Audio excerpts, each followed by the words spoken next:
मैं इमरान खान की ईमानदारी को डाउट नहीं कर रहा। मैं इमरान खान की काबिलियत को डाउट कर रहा हूं। इमरान खान ने कभी जीवन में नौकरी नहीं करी। क्रिकेट के बाद उन्होंने शौकत खानम के लिए पैसे इकट्ठा करे। उनको एक दिन का एडमिनिस्ट्रेटिव एक्सपीरियंस नहीं है।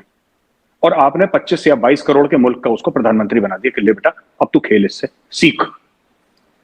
तो वो अपनी एक्सपेरिमेंट कर रहा है 22-25 करोड़ लोगों के ऊपर कि मैं कैसे वजीर आजम बनूंगा, मुझे क्या करना चाहिए। देखो, फिर लोगों को बोला कि we don't need trade with Pakistan. अगर हम वर्ल्ड रिकॉर्ड ब्रेक कर रहे हैं या खुद के रिकॉर्ड्स हम ब्रेक कर रहे हैं बिना पाकिस्तान के, तो आगे चल के पाकिस्तान के ट्रेड का वॉल्यूम क्या होगा? Is it worth it? जय हिंद दोस्तों। न्यूज़ एनालिसिस में आप सभी का बहुत बहुत स्वागत है। दोस्तों, पाकिस्तान में आजकल गौरव आर्य जी का बोलबाला चल रहा है। उन्होंने पूरे पाकिस्तान को हिला के रखा है। इस वीडियो में तो उन्होंने साबित ही कर दिया है कि इमरान खान कितना बड़ा नालायक है और पाकिस्तान बर्बादी के सिर्फ एक कदम दूर खड़ा है।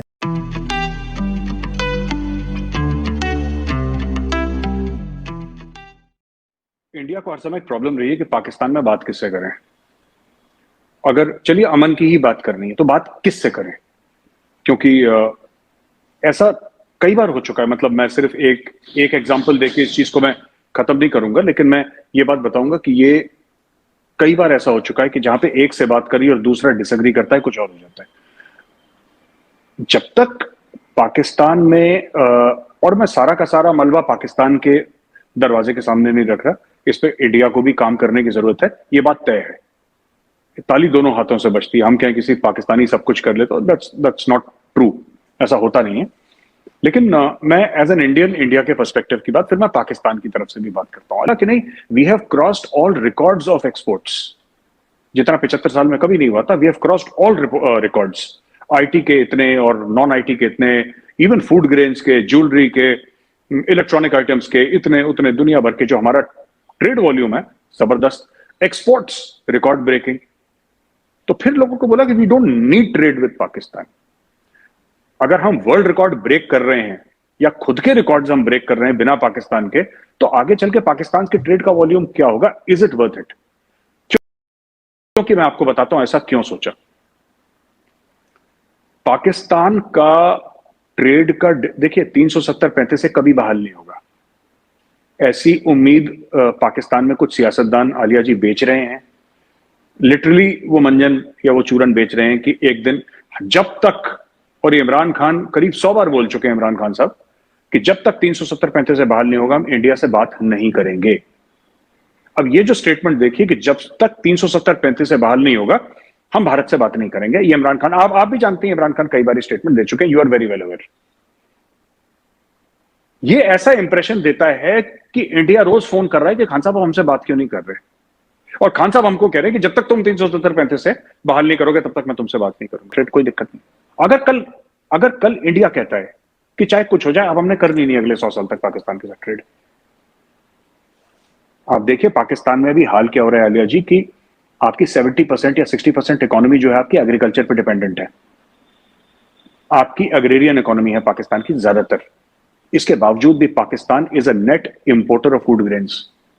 आप लोग अनाज जो है, आपकी दाल, आपके जो गेहूं है, गंदम है, ये सब ये आप इंपोर्ट कर रहे हैं बाहर से, एक ऐसे मुल्क में जिसमें 70% किसान हैं, जिसमें खेती बाड़ी होती है। तो ये जो सिस्टम है, ये सिस्टम चल ही नहीं सकता। तो बात यह है कि मैं ये देखता हूं कि अगर पाकिस्तान से कुछ ऐसे स्टेप्स लिए जाते हैं, मैं जनरल बाजवा पे भरोसा करता हूं, और उसका रीजन है, मैं कारण बताता हूं आपको। भारत से दुश्मनी करना या भारत से दुश्मनी रखना, भारत से लड़ना, वो जनरल बाजवा का फर्ज है। तो अगर जनरल बाजवा भारत के खिलाफ कुछ बोल रहे हैं, that's okay, that's his job. ये अमन का फाख्ता उड़ाने के लिए उन्होंने वर्दी नहीं पहनी है, उन्होंने जंग लड़ने के लिए वर्दी पहनी है, अपने मुल्क का दिफा करने के लिए वर्दी पहनी है, तो वो तो उनका काम है ना। तो why should I say that he is a bad person because he is doing his job? No, वो अपने लिए अच्छे हैं, हम अपने लिए अच्छे हैं। पर जैसा मैंने पहले भी एक शो में बोला, वो बंदा दोगला नहीं है। दुश्मनी है तो है, दोस्ती है। देखिए, ही इज वेरी क्लियर। अभी वो नवंबर में चले जाएंगे, नवंबर में रिटायर हो रहे हैं, and he has made it very clear that मुझे एक्सटेंशन नहीं चाहिए। तुम ऑफर भी करोगे, मैंने मना ही करना है, तो अभी समझ लो मैं कोई और आर्मी चीफ आ जाएगा, अब जो भी आ जाए army chief. But the fact of the matter is that we cannot engage with general Bajwa directly. हम जनरल बाजवा के साथ डायरेक्टली एंगेज नहीं कर सकते, क्योंकि as a democracy we would like to engage with the democratic leaders of Pakistan. लेकिन इसी पे हमने देखा कि इमरान खान के जो जलसे हो रहे हैं, उन्होंने जो एक नैरेटिव पकड़ा है, और पाकिस्तान में इस वक्त जो हालात हैं, जो पॉलिटिकल टर्मोइल है, इसमें इसी के दौरान आपकी एक वीडियो क्लिप सामने आया, बहुत वायरल हुआ, और फिर पाकिस्तान में भी उस पर गुफ्तगू शुरू हो गई। तो उसमें आपने जो नैरेटिव तैयार किया है, जो बात आप कर रहे हैं, तो आपको नहीं लगता कि उसकी वजह से पाकिस्तान के, खैर पहले कौन से जो हैं वो पाकिस्तान के अवाम आपके हक में या भारत के उस तरीके से हैं, लेकिन इसके बाद क्योंकि इमरान खान की जो पॉपुलैरिटी लेवल है इस वक्त बहुत हाई जा रहा है, तो लोग जो हैं वो आपके खिलाफ होंगे कि ये तो हमारे लीडर के लिए इन्होंने ऐसा कह दिया, या आपने उसके बारे में कुछ सोचा कि मैं ये बात कर रहा हूं तो इसके ऊपर तो ये वाला रिएक्शन आएगा? मैं आपको बताता हूं, इसका मैं ना थोड़ा सा घूम के आपको जवाब देता हूं, तब शायद मैं समझा पाऊं। जो भी आपके व्यूअर्स हैं, आप तो जियो पॉलिटिक्स फॉलो करती हैं, आपको समझ में आ जाएगा, लेकिन व्यूअर्स शायद ना फॉलो करते हो। अक्सर पाकिस्तानी ये हमसे कहते हैं कि यार जो आपके डॉक्टर जयशंकर है ना, वो कमाल का फॉरेन अफेयर्स मिनिस्टर है, भारत की कमाल की डिप्लोमेसी है। और ये पाकिस्तान अक्सर कहते हैं कि रशिया से तेल भी खरीद रहा है, S-400 भी खरीद रहा है, अमेरिका का भी स्ट्रेटेजिक अलाई है सब। देखिए, इसमें कोई शक नहीं है कि नरेंद्र मोदी जी, डॉक्टर जयशंकर साहब, ये लोग बड़े कॉम्पिटेंट हैं, दे आर वेरी कॉम्पिटेंट, इसमें कोई शक नहीं है। पर बात कॉम्पिटेंस की नहीं है यहां पे, और मैं बात थोड़ी सी इमोशनल करूंगा, पर ये प्रैक्टिकल भी है। इमोशनल बात भी है आलिया जी, और ये प्रैक्टिकल बात भी है, और मैं आपको बताता हूं क्या बात है। आपको पता है कि डॉक्टर जयशंकर के सामने शाह महमूद कुरैशी इतने फीके क्यों लगते हैं? ये इमोशनल बात है, ये जज्बाती बात है, लेकिन ये सच है। इनको अपने मुल्क से ना, शाह महमूद कुरैशी को अपने मुल्क से मोहब्बत नहीं है, मैं आपको बताता हूं। इनको चाहे मेरी बात का बुरा लगे, इनको अपने मुल्क से मोहब्बत नहीं। अब ये तो गद्दारी के सर्टिफिकेट बांटना हमारा काम है, आपने भी शुरू कर दिया। नहीं नहीं नहीं, मैं आपको बताता हूं, मैं आपको बताता हूं कि बात यह है कि अगर इमरान खान यह बोले कि एटम बम गिर जाए पाकिस्तान पे, लेकिन यह सरकार नहीं रहनी चाहिए, ठीक है, how can you make such a statement? मतलब एक बंदे की बेरोजगारी पूरे मुल्क में आग लगा दी है, एक बंदे की बेरोजगारी। ये दो बातें हैं। पहली चीज तो आपने बोला कि फिर आप अप्रिशिएट करेंगे कि इमरान खान के बाहर असासे नहीं है, इमरान खान के बाहर वेल्थ। देखिए, मैं इमरान खान की ईमानदारी को डाउट नहीं कर रहा, मैं इमरान खान की काबिलियत को डाउट कर रहा हूं। इमरान खान ने कभी जीवन में नौकरी नहीं करी। क्रिकेट के बाद उन्होंने शौकत खानम के लिए पैसे इकट्ठा करे, उनको एक दिन का एडमिनिस्ट्रेटिव एक्सपीरियंस नहीं है, और आपने 25 या 22 करोड़ के मुल्क का उसको प्रधानमंत्री बना दिया कि ले बेटा अब तू खेल, इससे सीख। तो वो अपनी एक्सपेरिमेंट कर रहा है 22-25 करोड़ लोगों के ऊपर कि मैं कैसे वजीर आजम बनूंगा, मुझे क्या करना चाहिए। देखिए, बात यह है कि ईमानदार होना जरूरी है, पर ईमानदार, सिर्फ ईमानदार होने से देश नहीं चलता, मुल्क नहीं चलता। आपको काबिल भी होना है। मैं ऐसी टीम इकट्ठा करूंगा कि ये शहबाज गिल टाइप की उसने इकट्ठा कर लिया, 3 महीने 13 में किसी कुछ पता ही नहीं, दे डोंट नो एनीथिंग, इनको पता ही नहीं है क्या करना है। आपके देखिए, मैं आपको छोटी सी बात, फिर आपके सेकंड पार्ट पे आता हूं।